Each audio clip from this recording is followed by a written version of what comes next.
Shalom. கர்த்தர் நம்மளை ஆசீர்வதிக்கிற ஆண்டவர். இஸ்ரவேலை ஆசீர்வதிப்பதே கர்த்தருக்கு பிரியம் அப்படின்னு சொல்லி வேதம் சொல்லுது. ஆனால் கர்த்தர் நம்மளை ஆசீர்வதிக்கும் பொழுது, விசேஷமாக பொருளாதார நன்மைகளை தரும் பொழுது, அதை எப்படி பாதுகாக்கணுன்ற ஞானம் நமக்கு இல்லாதனால பல நேரங்களில் ஆசீர்வாதங்களை இழந்துடுறோம். சில நேரங்களில் கடனில் போய் சிக்கிக்கிறோம்.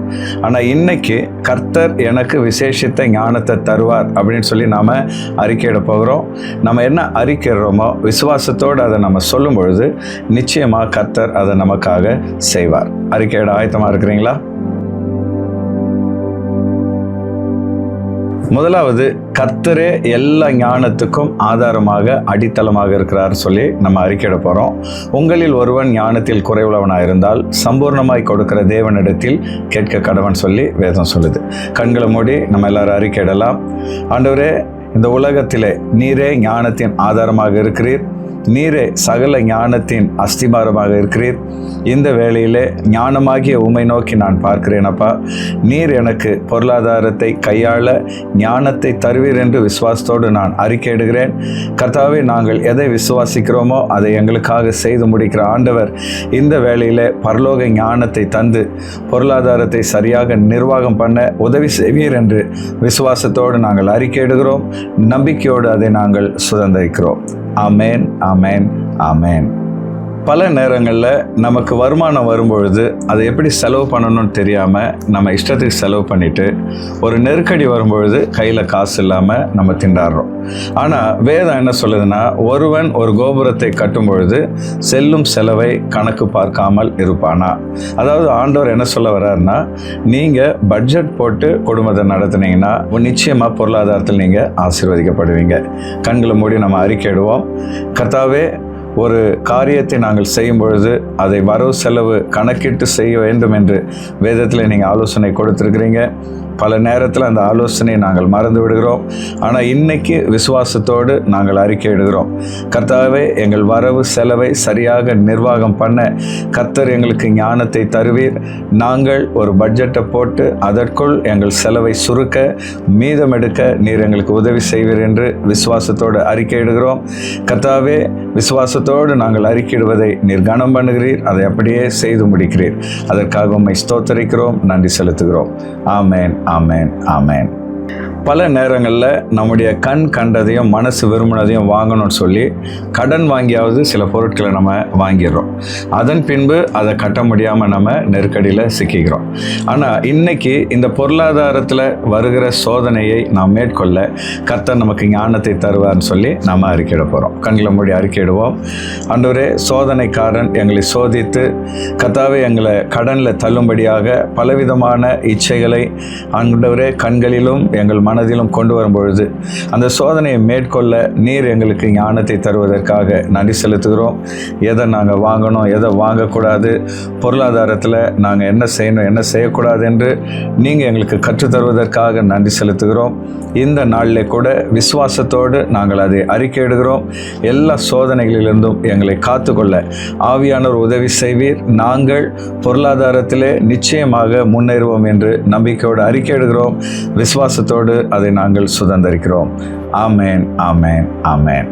நாலாவதா, நிதி சம்பந்தமான சரியான முடிவுகளை எடுக்க கர்த்தர் நமக்கு ஞானத்தை தருவார்னு சொல்லி நம்ம அறிக்கையிட போகிறோம். சில நேரத்தில் சில முதலீடுகளை நம்ம செய்யும் பொழுது ஞானம் இல்லாமல் யோசிக்காமல் நம்ம முதலீடு செஞ்சுட்டு அதில் நஷ்டம் வரும்பொழுது சோர்ந்து போயிடும். ஆனால் இன்னைக்கு கர்த்தர் எனக்கு சரியான ஞானத்தை தருவார்னு சொல்லி நம்பிக்கையோடு நம்ம அறிக்கையிடலாம். ஆண்டவரே, இந்த வேளையில் கூட கர்த்தர் எனக்கு விசேஷித்த ஞானத்தை தந்து நீர் எனக்கு தருகிற பொருளாதாரத்தை சிறப்பாக நிர்வாகம் செய்ய உதவி செய்வீர் என்று விசுவாசத்தோடு நாங்கள் அறிக்கையிடுகிறோம். கர்த்தாவே, நாங்கள் என்ன செய்யணும், என்ன செய்யக்கூடாது என்பதை குறித்து உம்முடைய ஆவியானவர் எங்களை வழிநடத்துவதற்காக உம்மை ஸ்தோத்தரிக்கிறோம். பொருளாதாரத்தை குறித்து சரியான முடிவுகளை எடுக்க, ஞானமான முடிவுகளை எடுக்க, தவறான முடிவுகளை எடுத்து விடாதபடி ஆவியானவர் எங்களுக்கு உதவி செய்வதற்காக உம்மை துதிக்கிறோம். கர்த்தாவே, நீர் எங்களுக்கு உதவி செய்து இந்த பொருளாதாரத்தில் நாங்கள் நிச்சயமாக உயர கிருபை தருவீர் என்று நம்பிக்கையோடு ஆண்டவரே உம்மை நாங்கள் ஸ்தோத்தரிக்கிறோம், உம்மை மகிமைப்படுத்துகிறோம். உமக்கு எல்லா கனத்தை நாங்கள் ஏறெடுக்கிறோம். ஆமேன், ஆமேன், ஆமேன். ஐந்தாவதா, நீண்ட கால தரிசன பார்வையை கர்த்தர் நமக்கு தருவார்னு சொல்லி நம்பிக்கையோடு நம்ம அறிக்கையிட போகிறோம். தரிசனம் இல்லாத இடத்தில் ஜனங்கள் சீர்கெட்டு போவார்கள் சொல்லி வேதம் சொல்லுது. ஆகையினால இந்த நாளில் கர்த்தர் நமக்கு சரியான ஞானத்தை தந்து இன்னைக்கு இருக்கிற சூழ்நிலையை பார்க்காம எதிர்காலத்துக்காக திட்டமிட உதவி செய்வார்னு சொல்லி அறிக்கையிடுவோம். ஆண்டவரே, பல நேரங்களில் எங்களுடைய உடனடி தேவைகளுக்காக பணத்தை நாங்கள் செலவிட்டு விடுகிறோம். ஆனால் நீண்ட கால தேவைகளுக்காக ஒரு தரிசனத்தோடு பணத்தை சேமிக்கத்தக்கதாக கர்த்தர் எங்களுக்கு நீர் ஞானத்தை தருவதற்காக உம்மை துதிக்கிறோம். ஆண்டவரே, ஒரு தொலைநோக்கு பார்வையை நீர் எங்களுக்கு கொடுப்பதற்காக உம்மை மகிமைப்படுத்துகிறோம். எதிர்காலத்தில் எங்களுக்கு என்ன தேவை வரும் என்பதை இப்பொழுதே நாங்கள் உணர்ந்து அதற்காக ஆயத்தப்படத்தக்க விதத்திலே கர்த்தர் பரலோக ஞானத்தை எங்களுக்கு தருவதற்காக உம்மை மகிமைப்படுத்துகிறோம். வருகிற நாட்களில் நாங்கள் ஒரு தரிசனத்தோடு தொலைநோக்கோடு கூட காரியங்களை செய்ய நீர் உதவி செய்வதற்காக உம்மை மகிமைப்படுத்துகிறோம். நீர் அப்படியே செய்வதற்காக நன்றி நன்றி நன்றி ஆண்டவரே. ஆறாவதா, பொருளாதாரம் சம்பந்தமான சில தேவைகள் நம்மளை அழுத்தும் பொழுது நம்ம பயப்படுறோம், டென்ஷன் ஆகுறோம். ஐயோ, இந்த தேவைக்கு நான் என்ன செய்ய போறேன்னு சொல்லி கவலைப்படுறோம். ஆனால் இன்னைக்கு அப்பா சமூகத்தில் நம்முடைய தேவைகளை நம்ம வைக்கும் பொழுது அவர் நம்முடைய தேவைகளை சந்திப்பார்ன்ற விசுவாசத்தை அவர் நமக்கு தருகிறார். அந்த விசுவாசம் வரும்பொழுது நம்முடைய மனசு ஆழத்தில் ஒரு சமாதானத்தை தருகிறார். கண்களை மூடி நம்ம அதை அறிக்கையிடுவோம். ஆண்டவரே, எங்கள் வாழ்க்கையில தேவைகள் அதிகரிக்கும் பொழுது, பொருளாதார நெருக்கங்கள் வரும்பொழுது நாங்கள் பயப்படுகிறோம், கலங்குகிறோம். என்ன செய்வோம் ஆண்டவரே தெரியலேன்னு சொல்லி புலம்புகிறோம். ஆனால் இன்னைக்கு நாங்கள் விசுவாசத்தோடு அறிக்கையிடுகிறோம். எங்களுடைய தேவைகள் எவ்வளவு பெரிதானவைகளாக இருந்தாலும் எங்களுடைய ஆண்டவர் யெகோவா ஈராக இருந்து அந்த தேவைகளை சந்திப்பார் என்று நம்பிக்கையோடு அறிக்கையிடுகிறோம். கர்த்தர் நிச்சயமாக எங்களுடைய மனதில் இருக்கிற கவலைகளை எடுத்து போட்டு விசுவாசத்தையும் தைரியத்தையும் தருவதற்காக உம்மை மகிமைப்படுத்துகிறோம். நன்றி நன்றி நன்றி. ஏழாவதாக, கடைசியாக, ஒரே நாளில் ஒரே நிமிஷத்தில் நம்ம யாரும் மேலே போயிடுறதில்ல. கர்த்தர் படிப்படியாக நம்மளை ஆசீர்வதித்து உயர்த்துகிற தேவனாக இருக்கிறார்.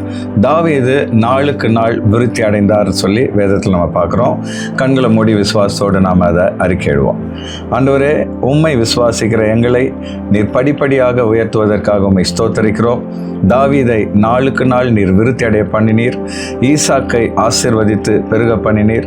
ஆபிரகாமை ஆசீர்வதித்தீர். அதே போலவே நீர் எங்களையும் ஆசீர்வதித்து நாளுக்கு நாள் எங்களை உயர்த்துவீர் என்று விசுவாசத்தோடு நாங்கள் அறிக்கையிடுகிறோம். கர்த்தர் எங்களை வாளாக்காமல் தலையாக்குவீர், கீழாக்காமல் மேலாக்குவீர்.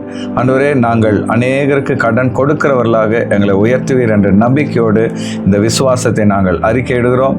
கர்த்தர் அப்படியே எங்கள் விசுவாசத்தை கனம் பண்ணி எங்களை உயர்த்துவதற்காக உம்மை துதிக்கிறோம். நன்றி நன்றி நன்றி தகப்பனே. பல நேரங்களில் பொருளாதாரத்தில் ஞானம் எவ்வளோ முக்கியம்னு சொல்லி நம்ம அறியாமல் இருக்கிறோம்.